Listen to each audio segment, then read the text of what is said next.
Let's bring in Dan Roberts and talk a little bit about what Major League Baseball uniforms are becoming here. Dan, a big story this week has been PPE, the personal protection equipment that healthcare workers are facing a shortage of. And we've seen the fashion industry stepping up.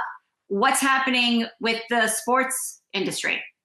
Yeah, Jen, we talked earlier today on some of our live shows about the companies that are now stepping up to help the situation. You know, you've got Molson Coors, which is now making hand sanitizer, Fiat Chrysler trying to help it and make these masks, and now also Fanatics, which is the official kind of apparel provider of all the major leagues.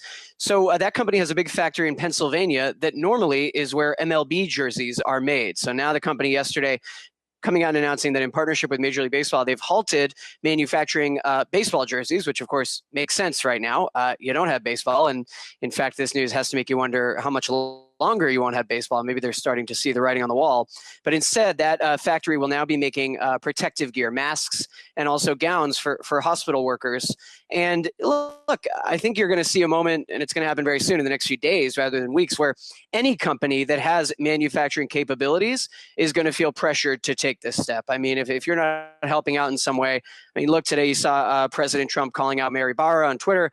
We can discuss how fair or unfair that tweet was, but you are going to be expected to help out and participate. And so Fanatics, it's kind of remarkable to see the example that Michael Rubin, the chairman, tweeted out was the Phillies pinstripe pattern being used for hospital masks instead and hospital gowns. Now, of course, we should distinguish here. These are not those N95 protective masks that are kind of thicker and higher quality and sort of more certified to protect this time. This is just for hospital workers. It's sort of a makeshift solution, but we know that one of the biggest problems right now is hospital workers not having the amount of gear they need. Normally, they would be changing those masks multiple times per day. There are tons of reports of doctors and surgeons wearing one mask for the whole day, or in some cases, photos going around on social media of hospital workers wearing trash bags. So Fanatics just kind of filling in here. And as I mentioned, there are countless other examples. They're kind of cropping up by the minute of companies that don't normally manufacture this stuff, but are now turning to it. Hey investors, Zach Guzman here. Are you interested in learning more about the markets and getting the latest financial news? Well, then click right here to subscribe to our Yahoo Finance YouTube channel.